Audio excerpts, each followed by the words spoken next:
Por la señal de la Santa Cruz de nuestros enemigos, líbranos, Señor Dios nuestro. En el nombre del Padre, y del Hijo, y del Espíritu Santo. Amén.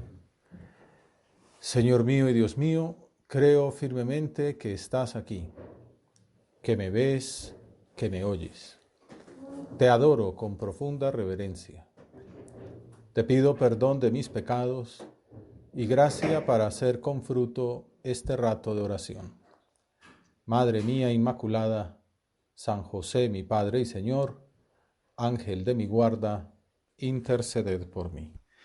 En el Evangelio de San Mateo, que es el que se utiliza en el tiempo, en el año A, la liturgia dominical está, como ustedes saben, puesta por cada año un evangelista sinóptico.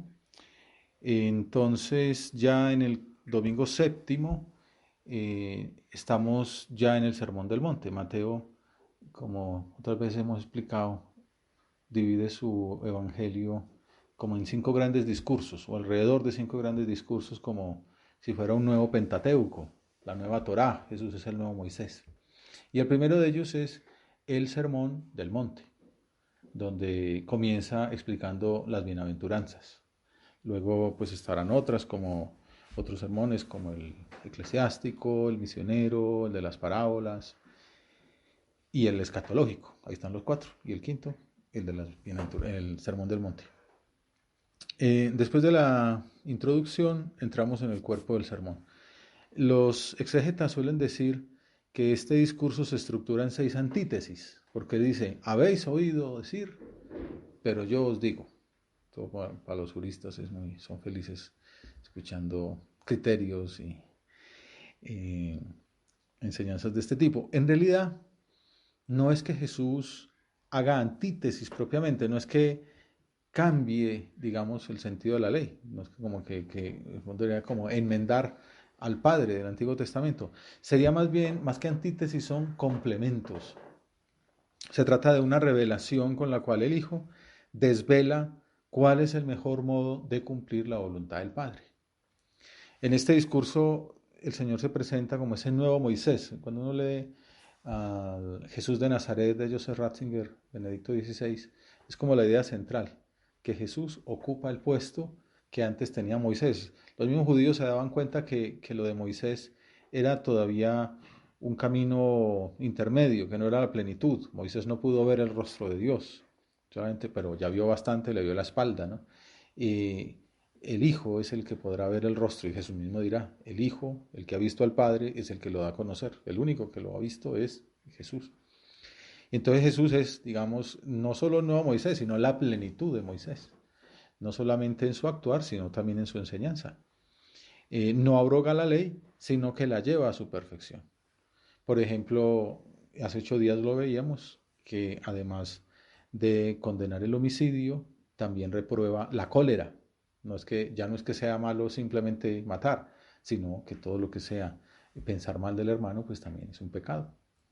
No es como que uno diga, yo no mato a nadie y ya, está bien, ¿no? Sino hay que ser bueno, buen hermano. Ya no solo rechaza el adulterio, el hecho físico de Moisés haber adulterado con la mujer del ejército, del soldado, de Urías. No es que solo eso sea malo, es malo tener malos deseos. No solo prohíbe el divorcio, sino que eleva el matrimonio a la dignidad de sacramento. Habéis oído qué decir, pero yo os digo, es lo que se decía antes, sigue siendo válido, pero elevo el nivel de exigencia moral. Es por donde va. El maestro habla con autoridad.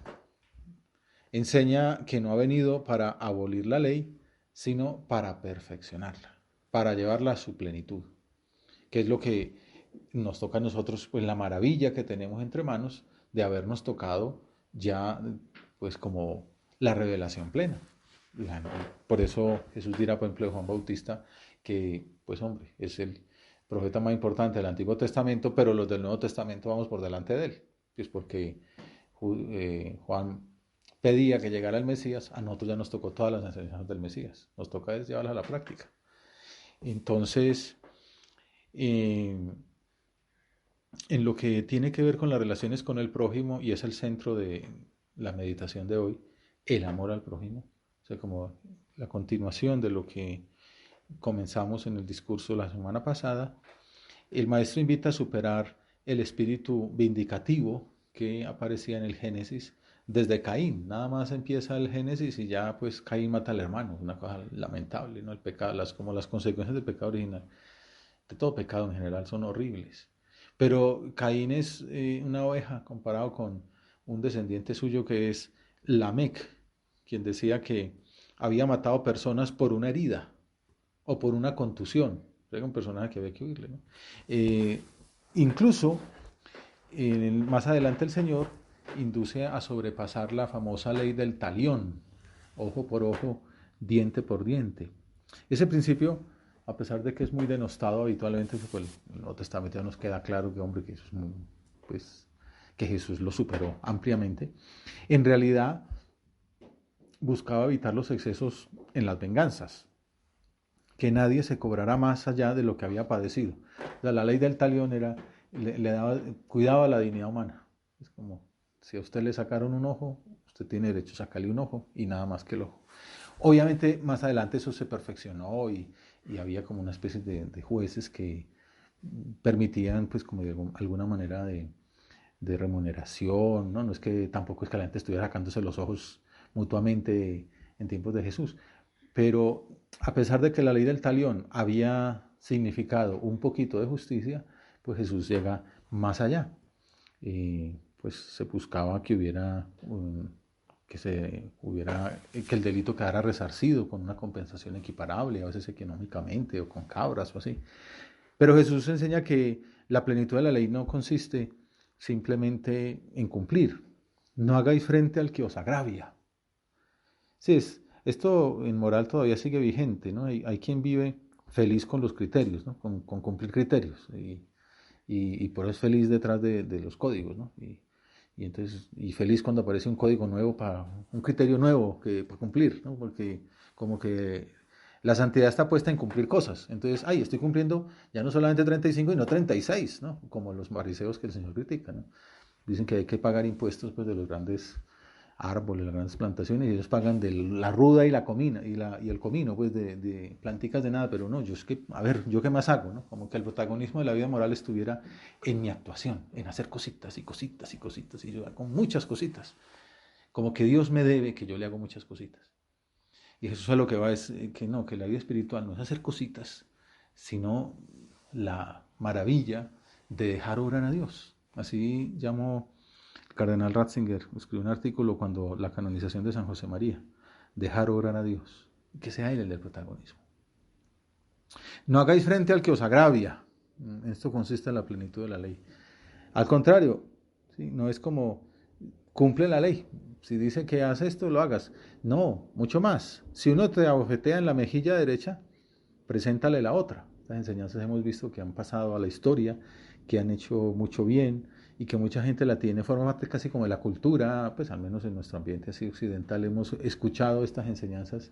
A veces nos hemos quedado solamente con la materialidad. Si uno te abofetea en la mejilla derecha, preséntale la otra. Hace poco alguien me decía eso, ¿no? Me pega en la derecha, pongo a la izquierda. Al que quiera ponerte pleito para quitarte la túnica, dale también el manto. A quien te requiera para caminar una milla, acompáñale dos. A quien te pide, dale, y al que te pide prestado, no lo rehuyas. Son como ejemplos así comunes de la legislación de aquella época y el Señor continúa en su línea de caridad extrema. Algunos hablan de no violencia, ¿no? Como diríamos ahora, incluso amando hasta el extremo de dar la vida por los demás. No es una legislación nueva, ya está en el Levítico y es interesante que mañana en la misa escucharemos en el Evangelio esto que hemos ido meditando y la primera lectura, que como ustedes saben es como una obertura, una puerta de entrada para lo que después va a decir el Nuevo Testamento en el Evangelio, ¿qué pone la liturgia para preparar esas palabras de Jesús? Pues precisamente las palabras del Levítico. Amarás a tu prójimo como a ti mismo. Es una regla de oro que sin embargo se quedaba corta, porque en la legislación hebrea se entendía por prójimo solo el de la propia raza, el prójimo, el próximo, ¿no? El cercano. el hermano, el primo, el vecino. Esa diferencia de perspectivas explica la pregunta que un doctor de la ley hizo a Jesús en otro momento: ¿quién es mi prójimo? A ellos les gustaba mucho la exégesis, ¿no? ¿Quién es mi prójimo? Y ahí Jesús respondió con una parábola. ¿Se acuerdan cuál? La hermosa parábola del buen samaritano. Y entonces cuando él dice, estaba el levita, estaba el sacerdote, estaba el enemigo, que es el que lo cuida y le tal. Entonces, ¿quién es el prójimo? El prójimo sería los de su ley, los de sus cercanos, además las autoridades de su raza, y en este caso el verdadero prójimo fue el enemigo, que fue el que lo cuidó. Entonces el Señor está abriendo brechas, hay que amar al samaritano, o incluso el samaritano nos da lecciones de cómo amar. Eso es ser prójimo. Entonces ya eso es romper con todos los criterios que había en ese momento. Tú, Señor, le das un nuevo sentido al mandamiento del Levítico: amarás al prójimo como a ti mismo. Ahora proclamas el amor fraterno, que se opone al pecado, pero no al pecador, que tolera el peso de las exigencias ajenas y que incluso lleva a padecer la injusticia, lo de dar la otra mejilla, ceder el manto, acompañar en el camino. Es una vocación al amor. Ahora, este año estamos meditando, como ustedes saben, por activo y por pasivo, el tema de la amistad, ser buenos amigos de nuestros amigos, que no solamente tomar helado, ¿no? Pero también lo incluye. Esa vocación es infinita, como enseñará el Señor con su propio ejemplo, al llamarnos amigos suyos y dar su vida por nosotros. Nadie es mejor amigo, nadie tiene amor más grande que el que da la vida por el amigo. Y eso lo hizo Jesús. Es la lógica del don, de la gratuidad, como explica Benedicto XVI en la encíclica Caritas in Veritate. San José María daba un consejo concreto para llevar a la práctica este mandamiento nuevo del Señor. Está en Surco, número 727. Cuando te cueste prestar un favor, un servicio a una persona, piensa que es hija de Dios. Recuerda que el Señor nos mandó amarnos los unos a los otros. Más aún, ahonda cotidianamente en este precepto evangélico. No te quedes en la superficie. Saca las consecuencias. Bien fácil resulta. Y acomoda tu conducta de cada instante a esos requerimientos. Prestar favores, servir. El ejemplo de María es muy bonito, lo hemos meditado en otras ocasiones, cuando nada más conocer su vocación de Madre de Dios, la dignidad infinita pues que tiene la criatura más excelsa de toda la creación, sale de sirvienta donde su prima Isabel. Entra en la lógica divina, que es del don, de la humillación, del abajamiento, del servicio. Y Jesucristo, antes de morir, está lavándole los pies a sus discípulos. Ese es el camino, por ahí es por donde hemos de entrar. Prestar favores, servir, recordar que los demás son hijos de Dios y que Dios nos mandó amarnos los unos a los otros. Esa es la idea central de esta liturgia de la palabra. Es un factor determinante para los seguidores de Cristo. En esto conocerán que sois mis discípulos, dirá después del lavatorio, si os amáis los unos a los otros. Pero su enseñanza va más allá. No se trata solo de querer a nuestros hermanos. Es fácil, ¿no? Querer un amigo, gente querida que lo quiere a uno, aunque a veces se desaparezcan, pero después aparecen y qué gusto volverles a ver. Pero es amar a los enemigos. O sea, ya es ir más allá. Habéis oído que se dijo, amarás a tu prójimo y aborrecerás a tu enemigo. Por decir, amarás al judío y aborrecerás al samaritano. Eso se lo enseñan a uno desde chiquito. Pues yo os digo, amad a vuestros enemigos y rezad por los que os persiguen, para que seáis hijos de vuestro Padre Celestial, que hace salir su sol sobre malos y buenos. Y manda la lluvia a justos e injustos, como lo hemos visto hace unos minutos. Porque si amáis a los que os aman, ¿qué premio tendréis? ¿No hacen lo mismo también los publicanos, que eran pues como Mateo, como Saqueo, que eran tan rechazados por pecadores, y pues los publicanos se aman entre ellos y hacen grandes banquetes? Y si saludáis solo a vuestros hermanos, ¿qué hacéis de extraordinario? ¿No hacen lo mismo también los gentiles? Esa es la razón de que la caridad forme parte del ADN, de la estructura de la iglesia, junto con la liturgia y el apostolado. Esto lo enseña Benedicto XVI, como un resumen muy bonito de lo que es la iglesia. Caridad, liturgia, apostolado, anuncio. En esas palabras de Jesús se encuentra el origen de los hospitales, por ejemplo, y de infinidad de obras de servicio a lo largo del tiempo y del espacio. Por eso Benedicto XVI decía que estas tres son tareas que se implican mutuamente. Caridad, liturgia, apostolado. No se pueden separar una de otras. Hay quien hace mucha caridad y no reza. Pues eso es la Cruz Roja. Yo tengo un amigo en la Cruz Roja, no es que esté mal. Pero digo, para eso no hace falta ser iglesia. O hay gente que reza mucho y no sirve, pues se le ha olvidado que Jesucristo está esperándonos en el necesitado. O hay gente que reza y sirve, pero no hace apostolado, no anuncia la verdad, y entonces pues también hay gente que hace mucho bien, incluso con platas malavidas o lo que sea. Tiene que ir de la mano las tres, se implican mutuamente. Para la iglesia la caridad no es una especie de actividad de asistencia social que también se podría dejar a otros, sino que pertenece a su naturaleza y es manifestación irrenunciable de su propia esencia.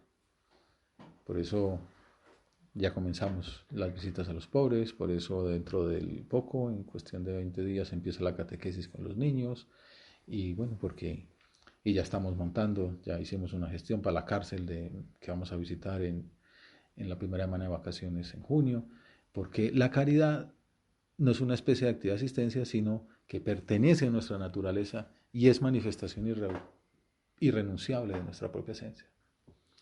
Quizá por eso se cuenta que San Juan Pablo II dijo al visitar un leprosario de las Hermanas de Caridad en Calcuta, cuando estuvo ahí en la India, entonces lo llevaron a visitar esos apostolados de la Madre Teresa y sus hijas. Y entonces decía, desde aquí debería ejercer mi pontificado.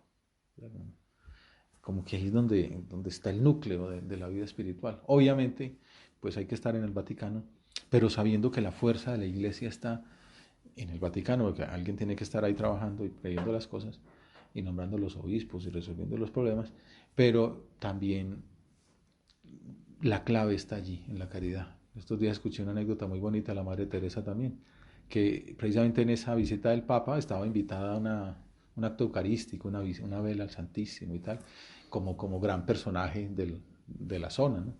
Entonces estaba el Papa, las grandes autoridades, y no llegaba. Bueno, ¿qué pasó? Que cuando ella iba en camino hacia allá, pasó a despedirse de un leprosario de su comunidad y se estaban muriendo un matrimonio que tenía sida y que estaban solitos y se quedó a cuidarlos hasta que se murieran. Y se murieron, de hecho. Y cuando ya murieron y ya, pues ya los entregó para que los arreglaran, pues ya se había acabado el acto con el Papa, ¿no? Pero pues no, en el fondo era más importante estar con esos hijos de Dios que se estaban muriendo que con el Papa. Y así fue. Y el Papa lo entendió plenamente, ¿no? Desde aquí debería ejercer mi pontificado. Caridad, ¿no? Que se manifiesta en la ayuda a labores sociales, en visitar a personas necesitadas, en la catequesis a niños pobres, en las obras de misericordia, espirituales y corporales, que empiezan por los más cercanos, ¿no? Por la esposa, por la mamá, por el hermanito, el que se pone el suéter sin pedir permiso, el compañero que deja la casa desordenada, la hermanita que no se peina, o el hermanito que no se peina, no es un comentario sexista, el compañero que necesita que le expliquen y que entonces pues yo tenía todo previsto para estudiar hasta tal y este me pide una hora de estudio y entonces me atrasa en lo mío, pero que también debe comenzar pues por todas esas personas y también el que necesita la limosna y bueno, y si uno puede ayudar al Japón o al África o donde sea, pues también. Podemos hacer examen en nuestra oración personal, cómo vivimos esa virtud. Probablemente pues no tengamos grandes enemigos. Desde luego, si los tenemos, a veces da una vergüenza en las mismas familias. Hay unas peleas intestinas tremendas, ¿no? Y se pone uno a mirar y eso se remonta a 50 años atrás, que una vez uno le robó 1.000 pesos a otro, ¿no? Pues, o 10 pesos, pues, de hace tantos años. Y tan sencillo que hubiera sido, pues sí, me lo robé, perdona. Y yo, tranquilo, no es nada. Y ya, o se les paga con intereses, lo que sea, pero eso pasa en las mejores familias, ¿no? Por esas enemistades. El diablo es el que va sembrando la cizaña. Cardenal, cardenal no, San Francisco de Asís contaba que una vez yendo hacia su pueblo, ahí por el norte de Italia, vio a los diablos, unos diablos en lo alto del castillo, muertos de la risa y gozando.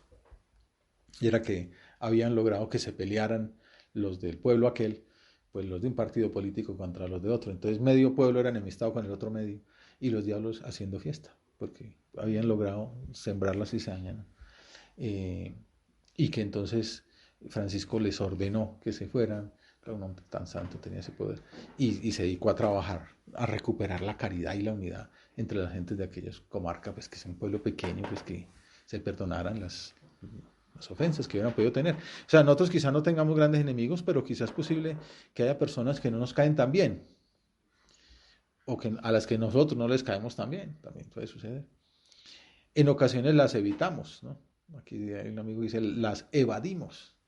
Olvidamos tener detalles con ellas. Nos duele quizá de modo exagerado su modo de ser. Somos susceptibles, tal vez patológicamente. O podemos criticar grupos de personas porque son de cierta procedencia o porque son hinchas de tal equipo o porque son... Bueno, entonces uno se puede ahí como generar rechazos inconscientes por su origen social, geográfico o por sus aficiones políticas, religiosas, hasta deportivas, ¿no? En ocasiones lo que hay que tener es lástima, pero no rabia. En otras ocasiones quizás sí que tenemos razones objetivas para quejarnos de alguien. Puede ser que con su modo de ser las veamos como impositivas o que no nos dejan pasar ni un detalle equivocado o simplemente no nos atienden como pensamos que merecemos. En algún momento de nuestra vida pudimos haber sufrido verdaderas injusticias en el trabajo, en el estudio, en las relaciones familiares o quizá hemos padecido un robo o cualquier otro atentado contra nuestra integridad. Y es muy bueno aprovechar este rato de oración para curar esas heridas. Podemos tener personas objetivamente que nos han hecho daño, o que quizá no, pero nos lo creemos. Traerlas aquí. Y el Papa, esto que estoy diciendo y haciendo, lo hace él. Tráelo aquí a la oración. Señor, esta persona me cuesta. Señor, esta persona me cae gorda. Señor, esta persona me hizo un daño muy grande. San José María, los que tuvo una gente que le hizo mucho daño, decía, Señor, yo los perdono para que no vayan a tener un juicio bien grave, porque sabía que estaban objetivamente haciendo un daño muy grande a una cosa buena, ¿no? Una cosa de la iglesia. Dios mío, no los tengas en cuenta, que yo ya los perdoné. Porque el día del juicio también dirá, mira, hiciste daño y mira todo el daño que le hice a estas personas. Y no, yo ya los perdoné. Pero bueno, ¿cómo decir eso? Señor, ya los perdoné. Y entonces por dentro sale, uy, una rabiecita. Y esto es bueno entenderlo. Y se explica psicológicamente. Hay dos emociones distintas en el corazón humano. Las superficiales y las profundas. Entonces, lo importante es que nosotros ahora aquí en la oración decimos, Señor, profundamente perdono. Piensa en un nombre concreto, ¿no? A mi ex, ¿no? Pues bueno, sí, Señor, definitivamente perdonada. Y si ese es el fruto de la oración, pues bueno, es lo que llaman pues una sanación, ¿no? O al que me la quitó, pues bueno, también a él, a ese don Juan, lo perdono y no paso de ese calificativo. Bueno, o al que sea, el profesor que me hizo perder tal materia, espero la que quizá no fue tan culpa, lo que sea, Señor, a esa persona la perdono. Profundamente la perdono. Eso es compatible con que me mencionen ese nombre y me dé taquicardia, rabiecita. Eso es una emoción superficial. El perdón profundo es el sentimiento y la emoción superficial es muy difícil de corregir. Entonces, también es bueno saberlo, porque no es pecado tener emociones superficiales. Así como el que pues oye hablar de un equipo de fútbol muy bueno y uno, uy, va a jugar contra ellos y se pone nervioso porque sabe que va a perder, uno piensa en esta persona y la rabiecita, o le da enojo, o le da miedo, es una emoción superficial. Eso no es pecado, es normal, forma parte de la psicología humana. Obviamente se trataría de lograr que uno hasta la emoción superficial estuviera dominada, pero bueno, si no la dominamos, tampoco pasa nada. Estamos trabajándolo, pero lo importante es que desde el fondo del corazón perdonamos. Está perdonado, Señor. También diría, Señor, y perdóname a mí, ¿no? Este Sermón del Monte no es una simple enumeración de consejos, un manual de convivencia como los colegios, ¿no? Aunque sea radical. Es la explicación de las consecuencias que tiene el hecho de llamarse hijo de Dios. Y ahí es donde va la parte final de la enseñanza. Ya ella da por sí para otra meditación completa. Yo mañana hay un retiro y por ahí voy a empezar, el que quiera está invitado. Es la explicación de amad a vuestros enemigos y rezad por los que os persiguen, para que seáis hijos de vuestro Padre que está en los cielos. La clave es, Dios es nuestro Padre, Padre de ellos y Padre de nosotros, Padre de mi enemigo y Padre mío. Y Dios es mi Padre, yo soy su hijo, tengo que parecerme a Él. Dios es amor, pues yo tengo que ser amor, tengo que amar, tengo que perdonar. Dios me ama con un amor perfecto y entonces yo, que soy beneficiario de esa perfección de amor, pues también así tengo que amar a los demás. Amar a los hijos de Dios como hijo de Dios. Ese es el resumen de esta enseñanza. Por eso el Salmo 102, el Salmo de la Misa, nos invita a mirarnos en el ejemplo que debemos seguir. El Señor es compasivo y misericordioso. Entonces ya mañana en la misa se fijarán. Amar a los demás, dice el Levítico, amar al prójimo, amarás a tu prójimo como a ti mismo. Luego el Salmo nos dirá, como el Señor, que es compasivo y misericordioso. Y luego en el Evangelio, pues llegaremos a esa conclusión. El modelo de amor es el Padre, que es fuente de todo bien. En el fondo es la clave de todo el pasaje. Tú, Señor, no solo nos enseñas la importancia de querernos entre nosotros, del amor fraterno, sino que nos das la gracia para que podamos vivir lo que nos exiges. Claro, porque una cosa es poner la exigencia, dar el mandamiento, pero otra es que nos das la ayuda para lograrlo. Y cuando veamos que es muy difícil, pensemos en eso. Es que soy cristiano, estoy bautizado. Dios me ayuda para alcanzarlo. Nos enseñas que debemos tratar de amar a los demás con la perfección con la que Dios mismo nos ama. Y esa es la palabra resumen también. Sed perfectos como vuestro Padre Celestial es perfecto. La ley de Jesús es una exigencia de amor, dicen los exegetas. Somos amados por el Padre, que es perfecto. Debemos amar y ser perfectos como Él. Es un modo de actuar que hemos reflejado, por ejemplo, en la vida del Papa Francisco. Estuve mirando algunos de esos apuntes que he tomado sin las biografías. Hay uno que cuenta unas cosas bonitas desde que estaba en Buenos Aires, cómo él llevaba a los hogares de acogida. En toda diócesis suele haber un pequeño o grande sitio para sacerdotes mayores, que están jubilados, que no tienen quien los cuide. Y entonces pues incluso hay una colecta pues para poder mantener aquello. Pues allí no solamente llevaba sacerdotes mayores, sino un pastor valdense, protestante, se llama Norberto Bertón. Estaba muy enfermo, con varios años internado en un ancianato, y cuentan que Bergoglio, al verlo en esa situación, decidió sacarlo de ahí y alojarlo en el hogar sacerdotal. Un poquito raro, ¿no? Sin importar que no fuera católico. El Papa, pues el obispo entonces, pagó todos sus gastos. Y contaba a uno de los que estaba allí, un antiguo director de esa casa. También albergamos hasta su reciente muerte a un sacerdote, el padre Sergio, que sufría de esclerosis lateral amiotrófica, solo se podía comunicar con la mirada pestañeando. Y entonces le dijeron al obispo Bergoglio que cuidarlo era muy caro, las medicinas, hoy día dirían eutanasia, ¿no? Y entonces respondió, si hay que vender los cálices, los vendemos, ¿no? Al padre lo cuidamos por 4 años hasta su muerte. Un canónigo anglicano, Carlos Halperin, también vivió en el hogar sacerdotal, invitado por Bergoglio. Entonces, ecumenismo práctico. Halperin murió después de estar 2 o 3 años conviviendo con otros sacerdotes y podía celebrar allí sus propios cultos. No digo amar a los enemigos en el sentido que los tome como enemigos, sino no es solamente cuidar a los míos, sino cuidar a todos, ¿no? Amad a vuestros enemigos, amaos los unos a los otros. Y la enseñanza de Jesucristo es la misma, desde que comienza ahora que estamos viendo el Sermón del Monte hasta el último momento de su vida pública en el lavatorio de los pies y bueno, y en la muerte del Calvario, ¿no? Señor, perdónales porque no saben lo que hacen. No hay amor más grande que dar la vida por los amigos. No basta con perdonar, con evitar resentimientos. Hay que ir más allá, que no es poco, perdonar y evitar resentimientos. Positivamente, tenemos que parecernos a ti, Señor, en ese esfuerzo por dar la vida en detalles concretos de la existencia cotidiana.